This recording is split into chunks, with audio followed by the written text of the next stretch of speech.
네, 가브리엘 찬양대 귀한 찬양에 감사드립니다.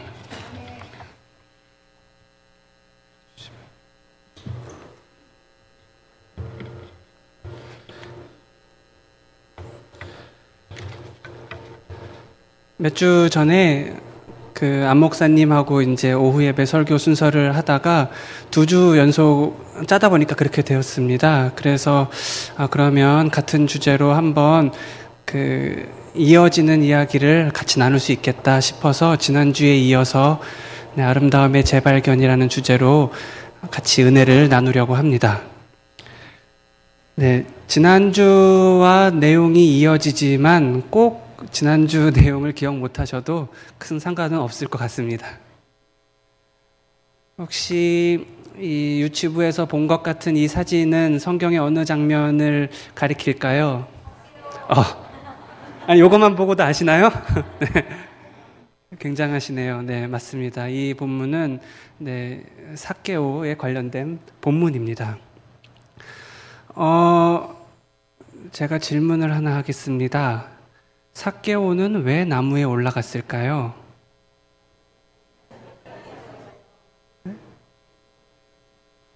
키가 작아서. 네. 여기서 키가 작은 건 삭개오인가요? 예수님인가요? 그렇습니까? 이 본문에서 삭개오가 키가 작다는 증거가 어디 있나요?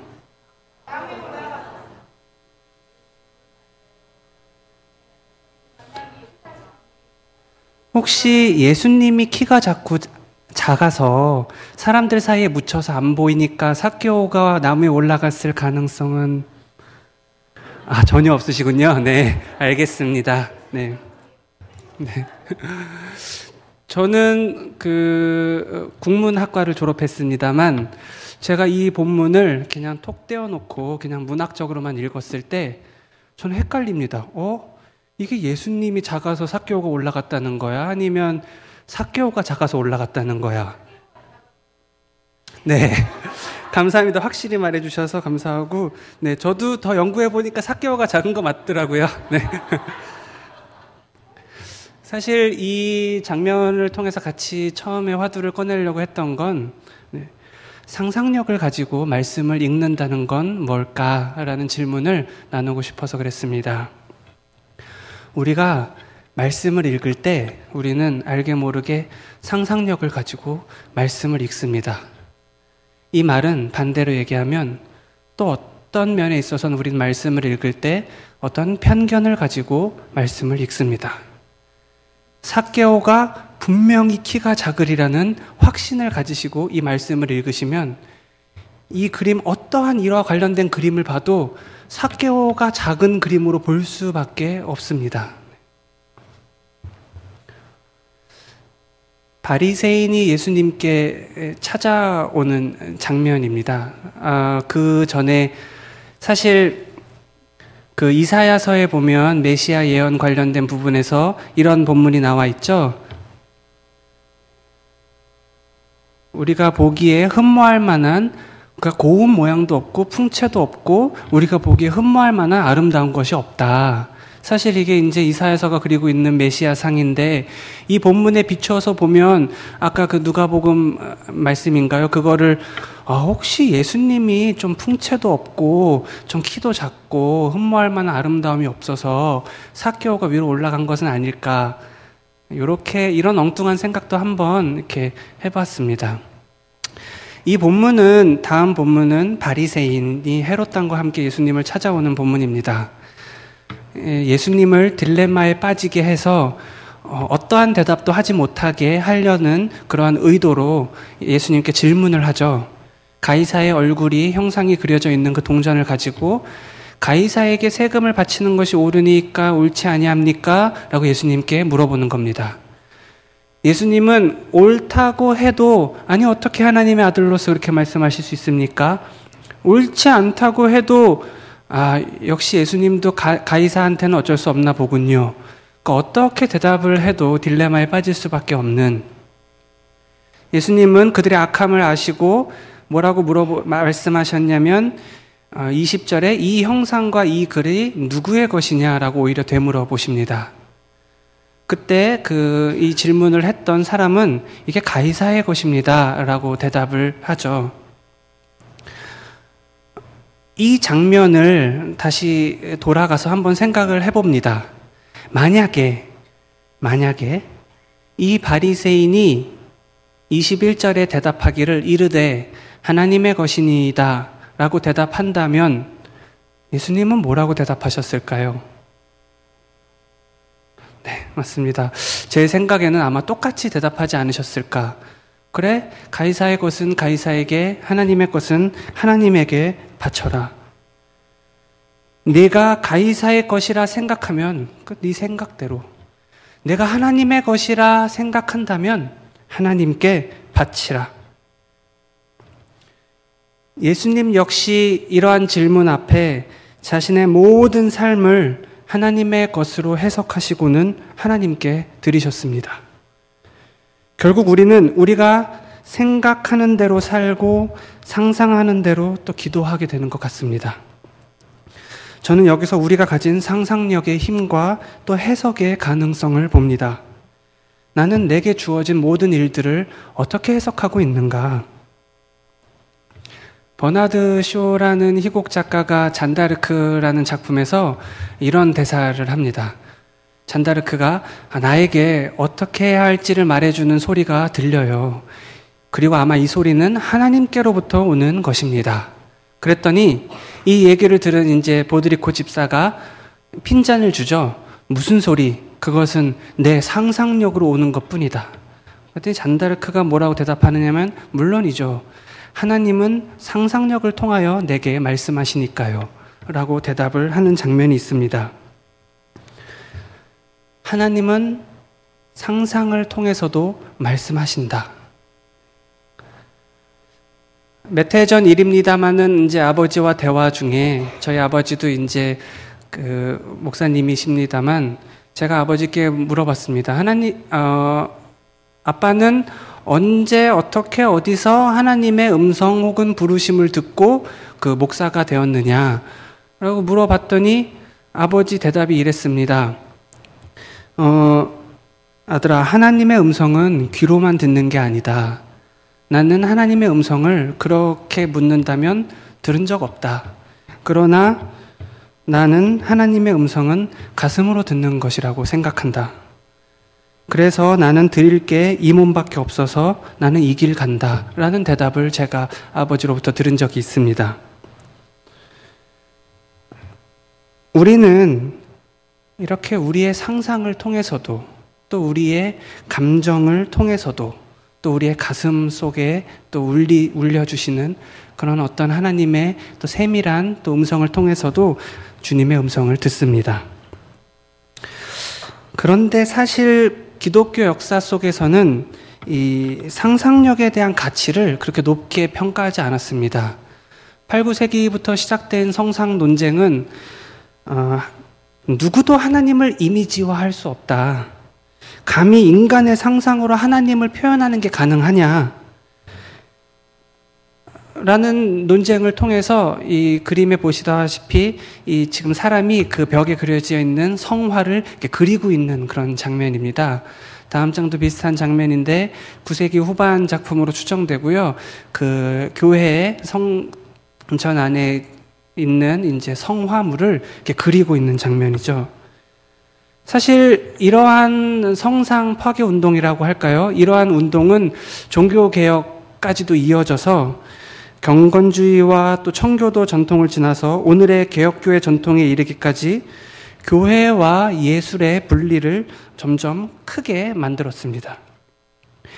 오직 말씀, 오직 성경이라는 전통은 당시 타락한 종교의 개혁으로 이끄는 데에는 성공했지만 이후 신자들의 상상력을 빈곤하게 만드는 데에도 적지 않은 영향을 끼치게 된 것이 사실입니다. 오늘날 기독교 예술인들이 느끼는 소재의 빈곤함은 기독교인의 상상력을 오로지 기록된 성경 말씀 안으로 축소시킨 교육에도 그 책임이 있다고 볼 수 있고, 이는 온 천지 만물 가운데 충만한 하나님의 아름다움은 오히려 보지 못하는 결과로 이어졌습니다. 그런데 이러한 반론이 있을 수 있습니다. 아니, 무슨 소리냐? 인간의 상상력을 신뢰할 수 있냐? 인간의 상상력의 바다는 깨끗하냐? 바벨탑을 보라. 인간의 상상력이 타락하게 될 때 그 결과를 성경은 이미 증언하고 있지 않은가?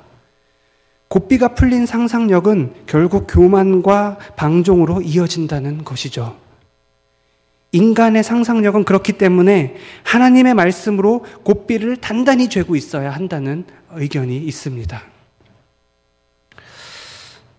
그런데 과연 하나님은 인간의 상상력을 억압하시는 분이실까요? 창세기 1장 말씀을 보면 생육하고 번성하여 땅에 충만하라, 땅을 정복하고 다스리라, 유명한 말씀이 나옵니다. 이 말씀은 과거에 무분별한 개발의 논리로 이용되기도 했습니다. 그런데 그러한 이용은 잘못된 사용으로서 이 말씀은 하나님이 나를 다스리시듯이 너희도 이 세상을 다스리라는 것입니다. 하나님이 나를 다스리실 때를 생각해 보시면 나를 억압하거나 나를 누르거나 내 자유를 빼앗거나 그러시지 아니하시고 오히려 나 자신됨을 위해서 자기 몸까지 내어주신 분이 하나님이십니다. 그래서 우리는 이러한 바벨탑 사건을 통해서 드러난 인간의 상상력의 타락의 사건을 봄에도 불구하고 그렇지 않다. 하나님은 인간의 상상력을 억압하시는 분이 아니시다. 그것은 하나님의 방식이 아니다. 바벨탑은 단지 인간의 상상력의 한계가 무엇인지를 드러내는 한 사례에 불과하다. 하나님은 강제적 힘을 통해서 인간을 정복하는 게 아니라 오히려 타락한 인간 존재의 상상력을 사로잡음으로써 승리를 얻게 하시는 분이 바로 하나님이 일하시는 방식 아니신가? 결국 그리스도인의 상상력은 이렇게 성령께 사로잡힌 그런 바른 상상력을 이야기하는 것으로 우리는 결론을 내릴 수 있습니다. 그리고 우리는 바로 이 지점에서 우리가 잘 이야기하는 기독교의 회심, 곧 거듭남을 이야기하게 됩니다. 사람이 어머니 뱃속에서만 나는 것이 아니라 한 번은 다시 태어나야 하는데 성령으로 인해 다시 태어나야 한다는 것입니다. 우리의 왜곡되고 타락한 상상력이 성령으로 인해 변화되어야 한다는 것입니다. 문제는 우리가 여기까지 이미 다 알고 있다는 사실입니다. 그래, 맞아. 거듭나야 해. 성령으로 거듭난 새로운 존재가 되어야 해. 예수를 구주로 믿고 옛사람을 벗어 새사람을 입어야 해. 그런데 거듭난 그리스도인으로 산다는 것이 무엇인지 구체적이고 또 현실적으로 파고들다 보면 어쩔 땐 오늘날 세상 속에서 거듭난 그리스도인으로 산다는 것처럼 모호하고도 추상적일 때가 없는 것처럼 느낄 때가 많습니다. 분명 우리 신앙은 우리의 삶 속에서 작동하는 삶의 원리여야 하는데 내가 조용히 묵상하고 주일에 예배 드릴 때는 내가 거듭난 그리스도인임에 분명한 것 같지만 일상 속에서 많은 순간 우리는 거듭난 존재로서의 구별성이 뚜렷이 드러나지 않을 때가 많다는 것을 우리는 느끼고 있습니다. 남들 좋다고 하는 거 나도 다 좋아하고, 남들 하는 거 나도 다 하고 싶어 하고, 출퇴근길에 스마트폰 뉴스를 볼 때나 집에 돌아와 TV 앞에 드라마를 볼 때나 쇼핑몰을 뒤적이는 나를 볼 때 어쩔 땐 내가 정말 거듭난 사람인지 불분명하게 느껴질 때가 있습니다. 왜 그럴까? 예수를 나의 구주로 영접하고 난 뒤 신앙인으로서의 나의 정체성은 분명한데 그 외에 우리가 세계를 바라보는 여러 관점들은 나의 이 거듭남과 도대체 무슨 상관이 있는지가 모호하다는 것입니다. 도대체 거듭난다는 것은 무엇일까요? 혹시 이 거듭남에 3단계가 있다는 거 아십니까? 네, 혹시 중고등학교 시절 때 그 교과목에서 배우셨을지 모르겠지만 이 키에르케고르라는 사람이 있는데요. 이 사람이 이러한 인간의 존재 방식에 대해서 3단계 유형으로 정리했습니다. 먼저 가장 저급한 1단계 유형입니다. 무엇이 보기에 좋은가? 이 1단계 유형의 사람은 그냥 즉각적으로 판단하고 선택하고 행동합니다. 어떻게 해요? 보기에 좋은 대로. 이 사람의 판단 기준은 눈에 있습니다. 이 사람은 보기에 좋은 대로, 끌리는 대로, 내 욕망이 시키는 대로, 내 마음속에 시키는 대로 그냥 그대로 이것을 보고 키에르케고르는 즉각성 안에서 살아가는 아주 저급한 인간으로 보았습니다.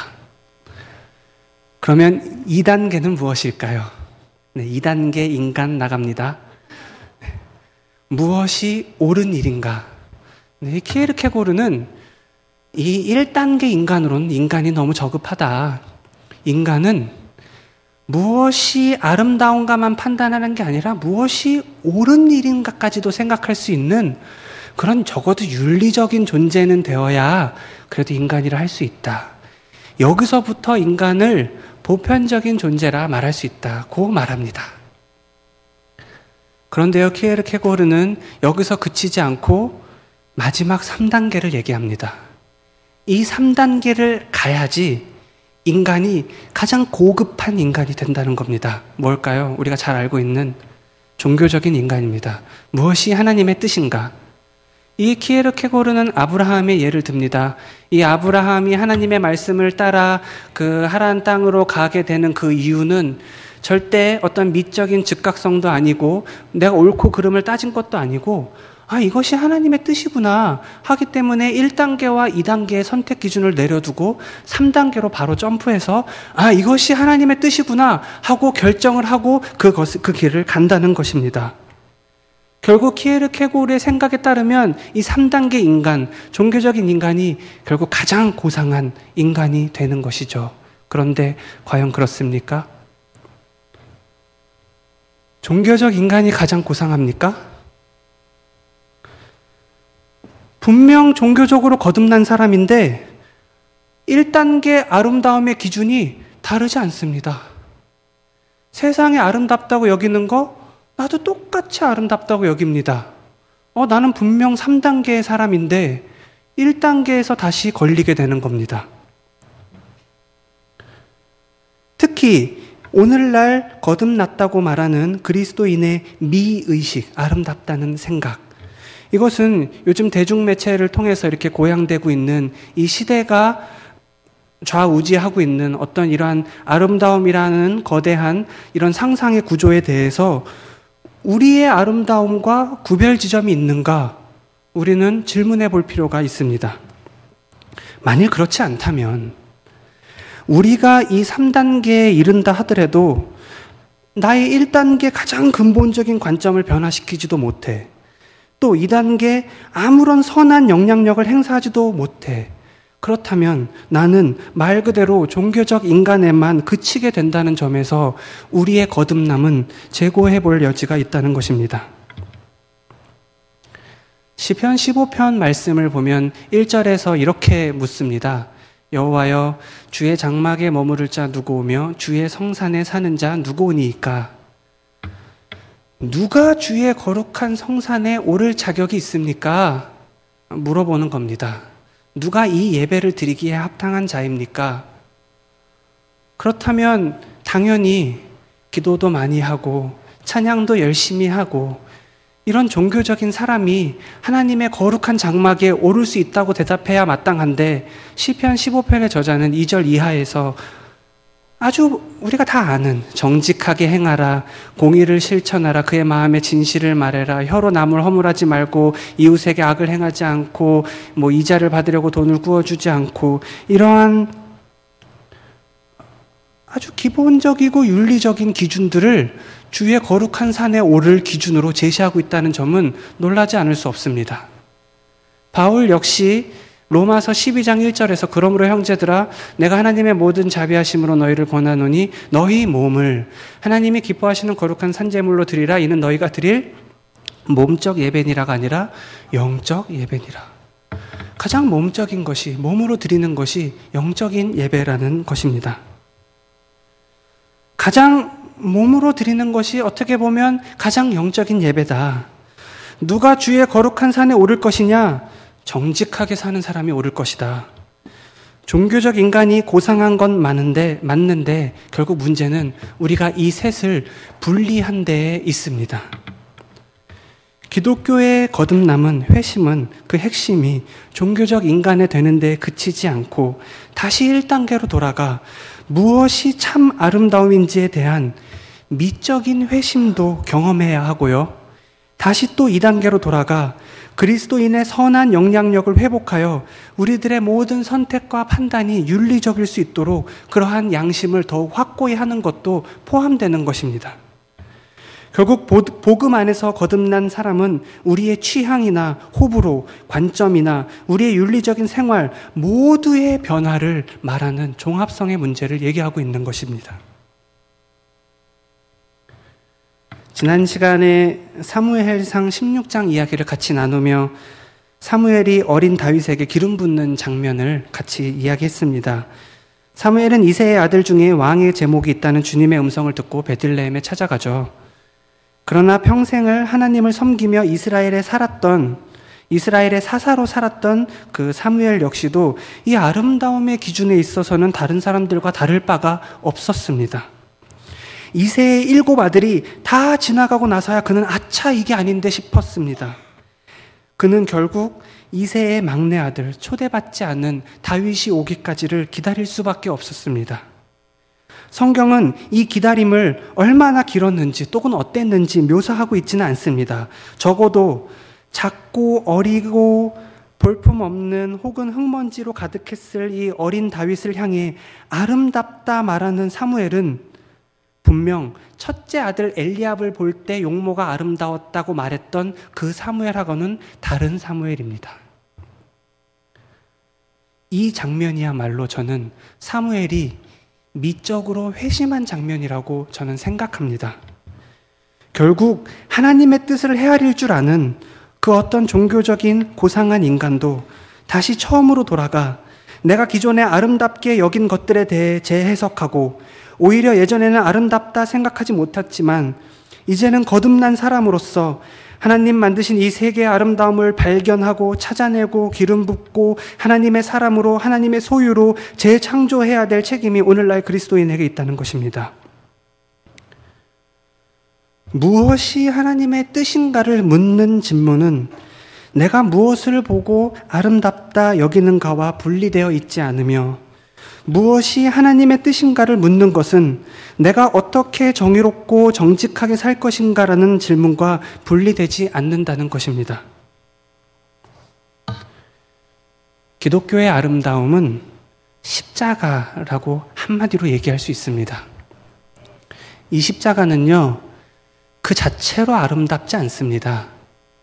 십자가가 아름다운 이유는 그것이 기하학적으로 아름답게 생겨서가 아니라 아름다운 행동이었기 때문에 아름다운 것입니다. 우리를 위해 인간으로 오셔서 죽기까지 우리를 사랑하신 그 하나님의 아들 예수 그리스도의 사랑이 깃들어 있기 때문에 우리는 그 십자가를 보고 아름답다 말하는 것입니다. 따라서 기독교가 추구해야 될 아름다움은 마치 십자가가 아름다운 것처럼 우리의 사랑과 믿음의 실천과 섬김을 통해 구현되는 제자의 삶을 통해 나타나는 그러한 아름다움인 것입니다. 이러한 십자가의 아름다움은 오늘날 그리스도인의 미적인 감각에 대해서 중대한 도전을 안긴다고 믿습니다. 우리는 무엇을 보고 아름답다 여기는가? 우리는 어떤 아름다움에 이끌려서 행동하는가? 오늘 본문은 한밤중에 찾아온 니고데모의 이야기를 그리고 있습니다. 그리고 예수님과의 대화를 이어가고 있습니다. 예수님은 니고데모와 거듭남에 대해서 말씀하시지만 갑자기 예수님은 주제를 바꾸십니다. 그리고 말미에 모세가 광야에서 뱀을 든 것 같이 인자도 들려야 한다라는 갑자기 이게 무슨 말이실까 하는 그런 말씀을 하십니다. 이게 무슨 말일까요? 니고데모, 내가 표적을 보고 나를 찾아왔지만 그 정도로는 부족하다. 내가 너에게 보여줄 궁극적인 표적이 있다. 그것은 바로 모세가 광야에 높이 들린 뱀처럼 내가 달릴 십자가에서만이 내가 누구인지 분명히 너희에게 알려줄 것이다. 이것이 내가 너희에게 줄 가장 큰 사랑이며 나의 진심이 담긴 메시지 전부이다. 오늘 이어서 읽지는 않았지만 저희가 읽은 본문 이어서 아주 유명한 구절이 나오죠. 하나님이 세상을 이처럼 사랑하사. 여기서 우리가 주목해야 될 것은 하나님이 사랑하신 이 세상은 예수님이 죽으시기 이전의 세상을 얘기합니다. 하나님은 예수님께서 죽으셨기 때문에 이 세상을 사랑하신 게 아니라 이 세상을 사랑하셨기에 그 아들 예수님을 우리에게 보내주신 겁니다. 하나님은 어쩌면 이 세계를 아름답게 보기로 작정한 분 같아 보입니다. 하나님의 시선은 오늘의 추함에 있지 아니하고 내일의 소망에 있음을 보게 됩니다. 우리는 이 십자가를 통해서만이 예수님이 누구신지 분명히 깨닫게 되며 이 십자가를 통해서만이 결국 진짜 거듭남이 가능하다는 것입니다. 이 십자가의 렌즈를 통해서만 우리는 이 세계를 새롭게 해석하고 우리가 정말로 눈물을 흘려야 할 곳이 어디인지를 깨닫게 되는 것입니다.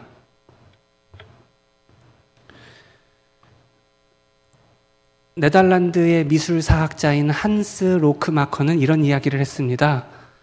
통곡하라, 기도하라, 사고하라, 그리고 일하라. 이 사람은 미술학자입니다. 이 사람은 이 얘기를 어디서 했냐면 예술인들에게 말했습니다. 너희 기독교 예술인들아, 통곡해라, 기도해라, 생각해라, 그리고 일해라. 무슨 말일까요? 이 시대가 양산해내는 폭력적인 이미지와 쾌락을 쫓는 상상의 구조에 대해 너희 기독교 예술인들은, 너희 크리스찬들은 통곡하고 기도하고 생각하고 그리고 이러한 왜곡되고 타락한 문화의 변혁을 위해 하나님의 동력자가 되어 일하라는 것입니다. 하나님이 극진히 사랑하신 이 세상의 아름다움을 위해 그 회복을 위해 일하라는 것입니다.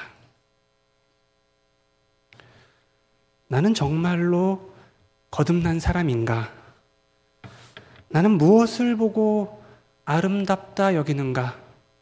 나의 눈은 하나님이 극진히 사랑하신 이 세상의 아름다움을 발견하고 있는가?